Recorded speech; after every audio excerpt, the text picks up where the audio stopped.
All right. So, if you're watching this video, I bet you have a lot of questions, such as, but not limited to, John the Savage, did this guy just read A Brave New World? Or why is this guy in a bathtub drinking raw, sour goat milk? Well, my name's John, the Savage, on Instagram with a whole bunch of little underscores everywhere. And 10 months ago, I started the primal diet. And since then, the quality of my life has improved in ways that I never thought would be possible just based off of food. For example, the two biggest things that happened as a result of me going to a almost completely whole foods, animal-based eating routine was the cessation of depression that I had since I was maybe 10 and anxiety that was comorbid with it that I didn't even know I had until it was gone. I still will never forget the morning that I woke up and I was just like, what's missing? Why do I feel so good? And ever since then, I've been all about specifically the primal diet in terms of not only reclaiming your health, but maintaining it and bringing it to the epitome that every human can achieve. I don't really care so much about YouTube, so I'm not going to edit these videos at all. If I need to think about something, I'll probably just take a bite and chew really long so I can think, and then we can pretend like we're having dinner together. And let's see what I got on the notes. I gave you my intro, gave you how the diet helped. All right, what do I plan to do with this channel? Mainly what I want to do is I want to do like a Q&A thing, except you guys send me the Qs on either YouTube or my Instagram, and I'll probably do, I don't know, maybe like bi-monthly episodes where after giving Jesus fuck dude, Polacks do not know how to drive. After giving all the questions, like a thorough amount of research, I'll just present everything that I found and just lay it all out and tell you guys like what I think about it. On top of that, I also hope to do interviews with people where we're not so much talking about what they did to ruin their health, but instead what they're doing to regain it, maintain it, and push it forward, because who wants to hear some sob stories? I think that's a pretty good rundown of everything so far. And this is like the 5th time I've fucking done this. So, as you can tell, I'm kind of casual with you guys. You can say we're pretty close friends at this point. So, my Instagram handle used to be John Stairs, and if you actually go on my Instagram and scroll back some, you'll see why. Now, maybe 6 months ago, I changed it to John the Savage in the hopes of finding like-minded people who care about their health and mainly seek to improve it through diet. And during that journey, I certainly found a whole bunch of amazing folks, and a bunch have sent me a whole bunch of messages, which is great because, dude, I was like that autistic kid back in like fucking middle school and high school, and I was just like, yeah, no one's gonna fuck with me. People are sending me messages and just like, hey, your page is cool, and every time that just warms my heart. And they also seek information from me because I have the weaponized autism on my side. So right here I've got 7 different questions that have already been answered by me, but I feel like are really a nice foundation to start the channel and a good point to like move on from here, just because this is just, the basic B stuff. So the first one is advice for starting raw. So when I first started this diet, I went like literally 0 to 100 overnight. And I didn't have a single problem. And I think that's a real testament to the digestibility of raw meat. Like, Obviously, I was a bit worried when I did it, but nothing bad came of it. And here I am 10 months later, and I've had maybe like a stomach issue once, and I actually think I've passed a year without getting sick. So, go me. This health can be yours too if you eat the meats raw.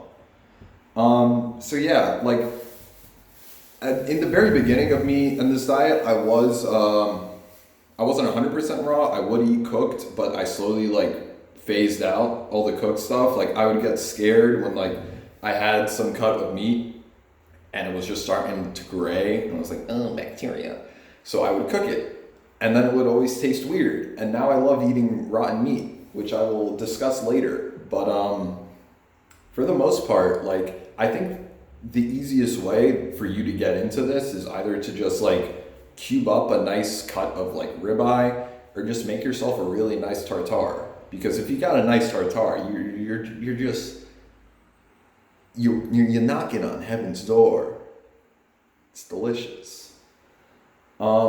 Taste wise, everything raw is more mild if it isn't like something that's fermented. And also, I'm not sure if is the focus fucky. I sure hope not. But yeah. Tartare and nice cuts of steak. Just like have a little bit. Don't try and freak yourself out with it. Have a bit at a time. Slowly add more. Make the transition. Feel great.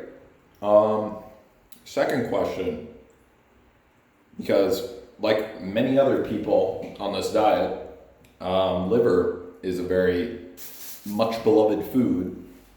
And somebody asked me how many grams of liver I eat per day. And now normally, depending on how much liver I have, and if I'm trying to like save it over a period of time, I'll probably do 100 grams a day, and that will be not right before, but like in the vicinity of me going to sleep, because I want my body to have all the nutrients in that when it's trying to repair itself as I'm sleeping, as opposed to like when I'm just going about my day, you know? Makes sense when you think about it.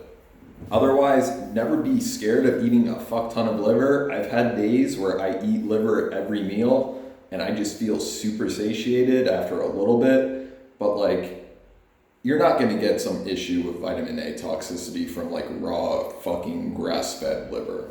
Plain and simple. Liver's lit, try it. Veal, beef, chicken. Chicken's fucking weird, dude. If you can eat chicken liver without like flinching, props to you. And I've yet to try lamb, but that's on the list, fam. Kefir and milk fermentation. So, right here, I have my lovely, I hope you guys could hear, oh, fuck me. I hope you could hear the fizz off that. But this is lovely, raw Polish goat milk that has just been sitting out in like, not the heat, but just not a fridge for about like 4 days, so it's nice and sour. It's got a little bit of carbonation to it. It's super creamy and delicious. Usually whenever I buy raw milk, I'll turn half of it into kefir, just because kefir is just the fucking shit. It is the bee's knees, and I cannot recommend kefir enough for anyone with like any type of stomach issue or like mental malaise. Because like whenever I drink kefir, it literally feels like I'm ingesting pure light. Like it just makes me happy to drink this. This is like kind of more so clabbered milk kefir as opposed to straight kefir. If I were to make actual kefir, what I would do is take maybe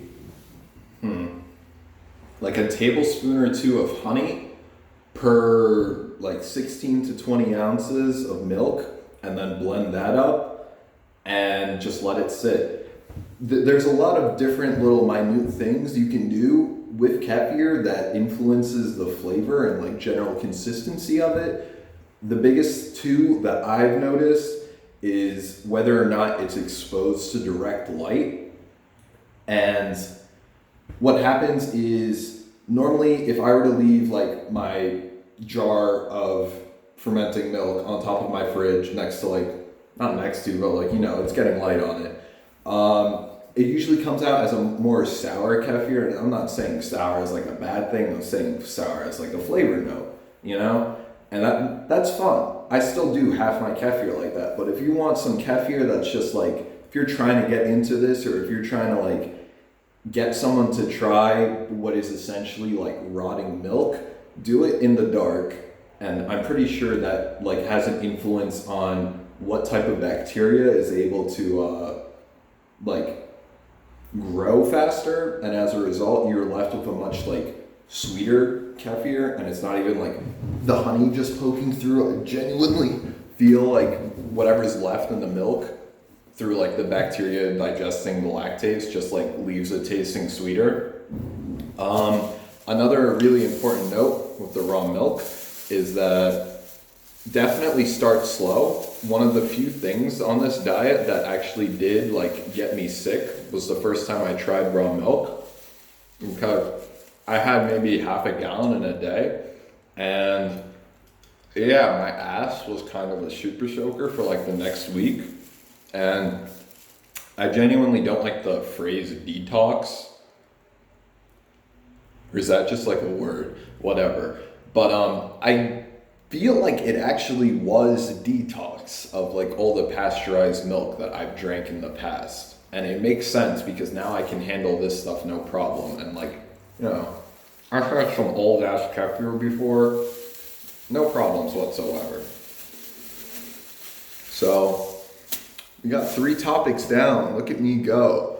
High meat is where it's fucking at. If you are just starting this diet, get yourself the nicest cut of meat you can find, preferably non-frozen. Throw that bitch in a jar and just forget about it. Air it out every now and then, and when you finally develop the balls just by eating this way to try it, do it. You'll have a great time. The max amount of high meat I've eaten was this 2-week-old veal liver that, on top of being already like 2.5 weeks old, I forgot in the trunk of my car for 2 days, and it was just like gray, it was green, it smelled awful, and I ate almost a pound of it and I felt amazing. High meat is where it is at if you want to readjust your gut microbiome to producing the stuff that like it needs to. Like your body will eventually start craving it. Like right now, I'm in fucking Poland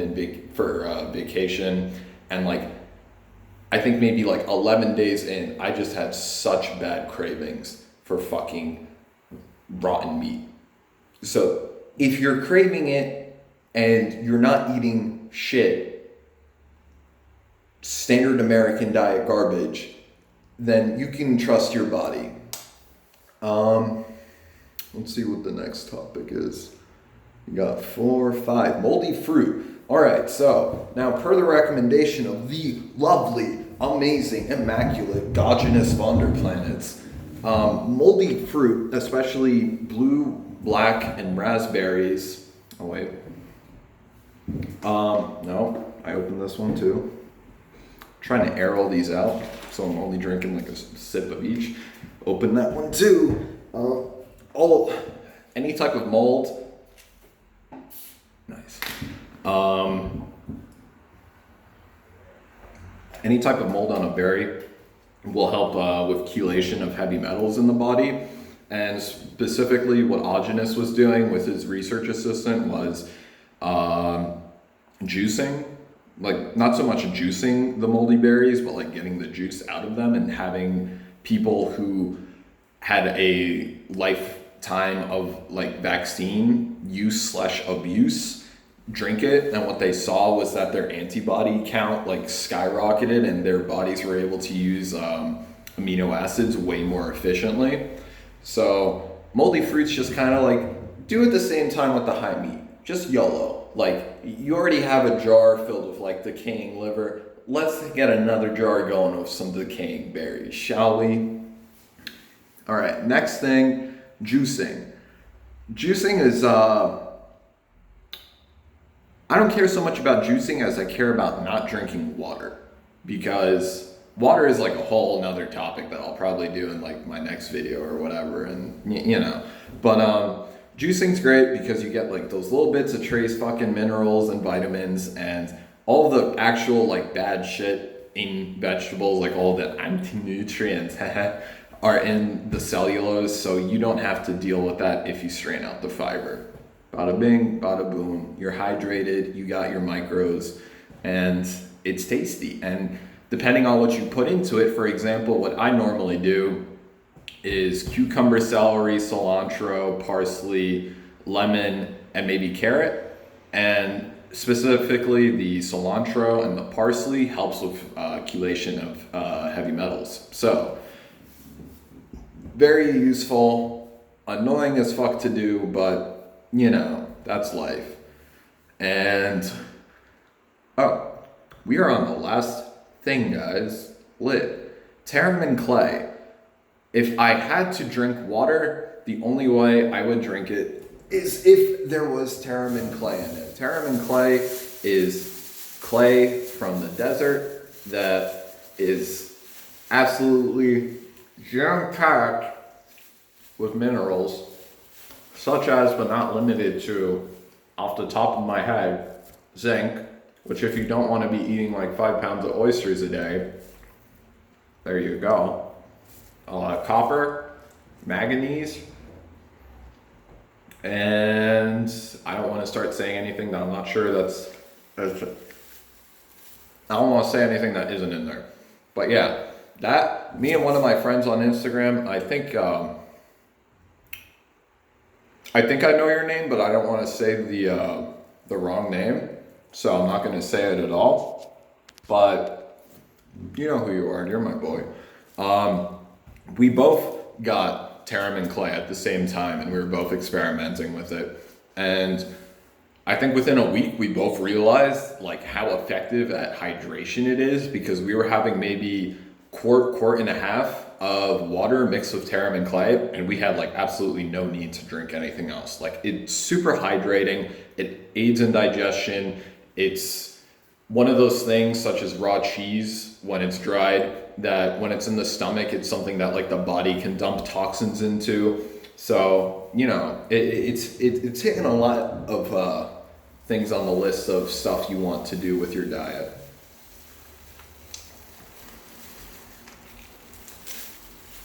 Oh, big piece. So that's about everything. And yeah. So, any questions about this, either leave it in the comments, add me on Instagram, ask me anything, even if you don't like want it in a video, just fucking say whatever you want. Like, everyone loves me. I constantly tell people I'm the best friend they'll ever have, and I mean that, just because like ever since I've been doing this, I just feel great, and I want other people to feel great. And especially because if there are healthy people and there's enough healthy people that the medical system collapses, nice. Yeah, that's just another leg out from the fucking table that is the government and the oppression that's riddling our lives. So yeah. Oh, got 50 seconds. So Instagram _John_the_savage_. Send me questions there, leave comments. To all the Instagram people, if you actually made it this far, I really hope you enjoyed the fact that I caved into making a YouTube channel for you guys. I love you all to death, and I love anyone else that's seen this video. Ladies and gentlemen, cut down the power lines, plant a tree, and I will see you next time.